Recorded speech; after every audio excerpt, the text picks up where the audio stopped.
On va passer à la seconde partie, enfin le troisième panel, mais à cette partie de maintenant, comment on fait pour justement limiter tout ça. Et donc, pour commencer, il faut pouvoir comprendre. Et donc, on va passer à la partie législative.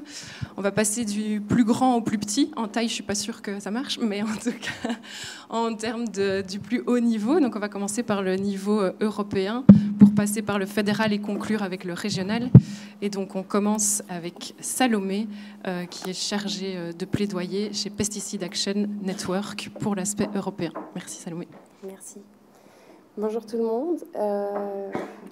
Donc moi, en effet, je vais m'efforcer le mieux possible de dresser un état des lieux simple et succinct de la réglementation européenne des pesticides, y compris des pesticides PFAS et de leurs métabolites. Mais en premier lieu, donc, je voudrais juste présenter brièvement PanEurope. Donc PanEurope, c'est le réseau européen de lutte contre les pesticides. On est une ASBL de droit belge basée à Bruxelles. Et nos travaux sont néanmoins de portée européenne et visent à éradiquer la dépendance aux pesticides de synthèse de l'agriculture. Donc pour ça, on a deux credos. D'un côté, alerter sur la toxicité de ces substances pour la santé humaine et pour l'environnement, et promouvoir également les solutions de protection des cultures alternatives et plus durables. Et donc voilà, on travaille en collaboration avec nos membres qui sont établis dans plusieurs États membres de l'Union européenne, dont Nature et Progrès Belgique, Nature et Progrès en Belgique. Donc brièvement d'abord, en ce qui concerne l'encadrement des PFAS au niveau européen, depuis le début de l'année 2023, on a un engagement qui s'est traduit par une proposition d'interdire les PFAS dans l'Union européenne et de procéder de façon groupée, donc de s'intéresser à la famille chimique dans sa totalité. D'où le terme d'universel. Et donc le raisonnement sous-jacent qui est à la fois juridique et scientifique, c'est que ces substances posent un risque pour la santé humaine et l'environnement de par leur persistance et leurs propriétés toxiques pour l'homme qui peuvent être variées. Universel, certes, mais pas tout à fait, parce que certaines applications ont été retirées du champ de cette proposition d'interdiction, et c'est notamment le cas des substances actives utilisées dans les pesticides. Je précise néanmoins que les coformulants sont intégrés dans le champ de cette restriction. Donc le raisonnement suivi par les auteurs de cette proposition de restriction universelle est que les pesticides, substances actives, devraient être retirés de son champ parce qu'elles relèvent d'une réglementation sectorielle spécifique qui se trouve être le règlement 1107/2009. Celui-ci est un règlement qui vise un haut niveau de protection de la santé humaine et de l'environnement et dont les dispositions se fondent sur le principe de précaution. La disposition principale, c'est qu'une substance active ne peut être autorisée dans l'Union européenne si les produits qui la contiennent ou ces résidus résultent en des effets nocifs pour la santé humaine, pour les eaux souterraines ou pour des effets inacceptables pour l'environnement. Et donc, la réglementation fonctionne sur la base d'un certain nombre de critères dits d'exclusion ou cut-off. Le raisonnement étant que certaines substances disposent de propriétés intrinsèques tellement sévères qu'on préempte tout niveau d'exposition. Donc, ça va être les CMR, les substances cancérigènes, mutagènes, toxiques pour la reproduction, les perturbateurs endocriniens pour l'homme et la santé humaine, pour l'homme et l'environnement, et un certain nombre de substances telles que les POP, les substances PBT, ou bioaccumulables, persistantes, toxiques. Et la réglementation prévoit également une catégorie spécifique qui sont les candidats à la substitution. Alors là, ce sont des substances qui sont tout de même approuvées, mais qui, au titre de certains signaux, sont identifiées comme plus préoccupantes. Donc ça va par exemple être des substances pour lesquelles on estime que le niveau d'exposition est beaucoup plus faible. Ça va être des substances qui sont déjà identifiées comme toxiques et bioaccumulables, mais dont on n'a pas, par exemple, d'évidence de persistance encore. Et c'est des substances qui sont autorisées uniquement pour 7 ans, contre 10 ans pour les autres substances, et qui doivent faire l'objet d'une évaluation comparative par les États membres, c'est-à-dire qu'elles ne peuvent être autorisées que s'il a été démontré qu'il n'y a pas d'alternative plus sûre qui pourrait être utilisée par les agriculteurs. Voilà, donc le cadre réglementaire ou bien le régime pertinent lorsqu'on s'intéresse aux PFAS, pesticides ou les substances actives plus particulièrement.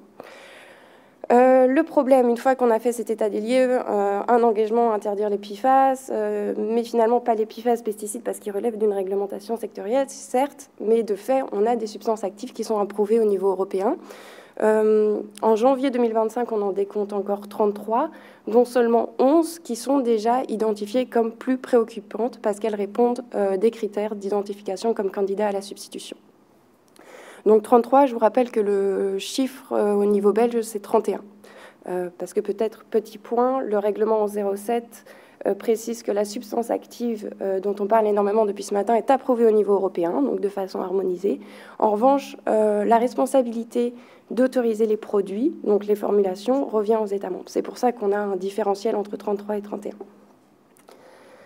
Voilà, donc je vais m'efforcer maintenant de présenter les principaux facteurs qui peuvent être évoqués pour expliquer le fait qu'on retrouve ces substances autorisées aujourd'hui. Rapidement, parce que la persistance a été évoquée par M. Schiffer, rappeler que cette propriété intrinsèque seule ne suffit pas pour interdire une substance active aujourd'hui. Et de fait, lorsqu'on s'intéresse aux 33 substances encore approuvées, la quasi-totalité sont persistantes ou très persistantes. Il faut pour cela que ces substances répondent des critères d'identification comme un polluant organique persistant, ou alors qu'elles combinent cette propriété avec de la bioaccumulation ou qu'elles soient toxiques.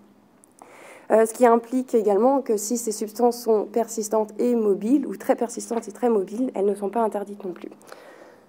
Pas encore. Ensuite, juste avant de parler des métabolites, je voudrais rebondir parce que Madame Bertrand nous a beaucoup parlé des risques de perturbation endocrinienne et d'immunotoxicité. La perturbation endocrinienne, ce que je vous ai dit, c'est que c'est un critère d'exclusion. Donc, en principe, aucune substance active disposant de telles propriétés ne peut être autorisée dans l'Union européenne. Sauf que les critères d'identification scientifique de ces substances n'ont été approuvés qu'en 2018.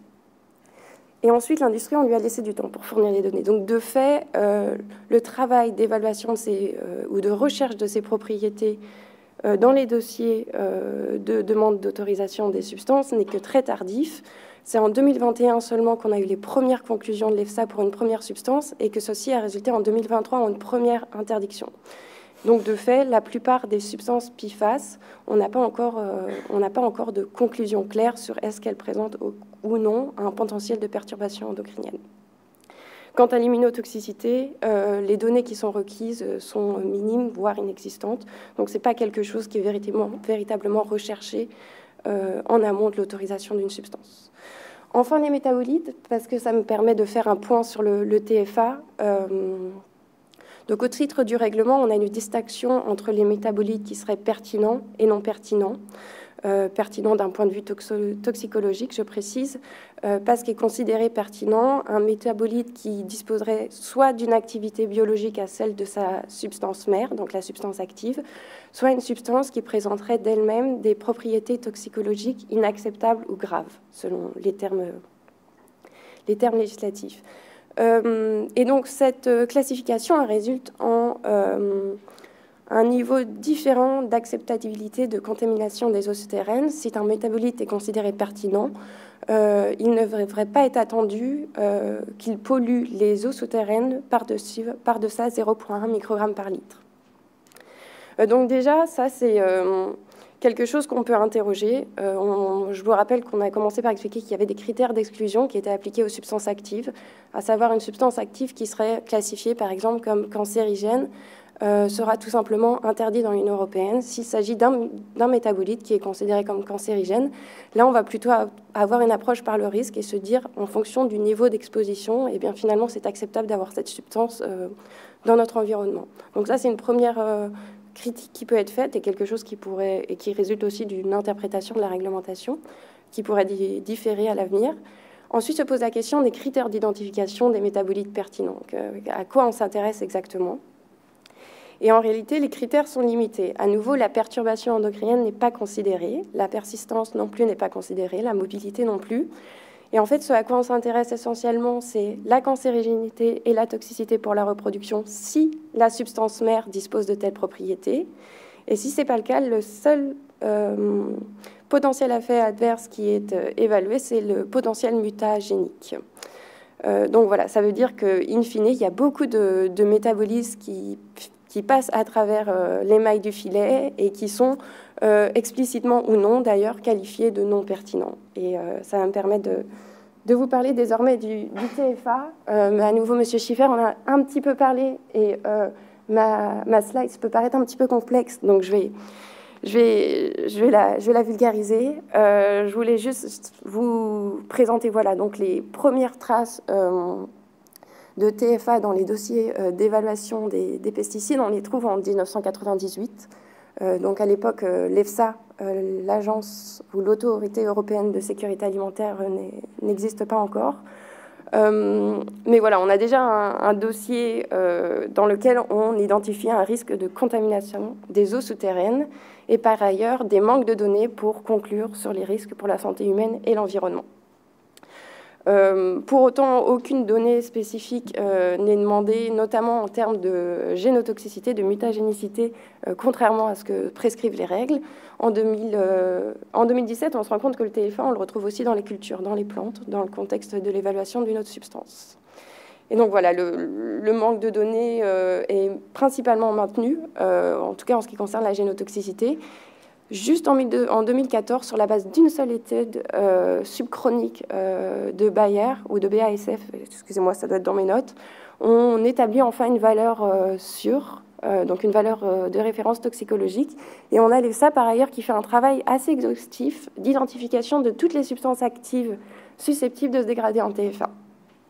Et pourtant, il n'est pas donné suite à ce travail, comme on l'aurait souhaité, par une demande proactive auprès des industries qui déposent ces dossiers, de fournir des études de dégradation sur le TFA et des données supplémentaires en termes de toxicologie.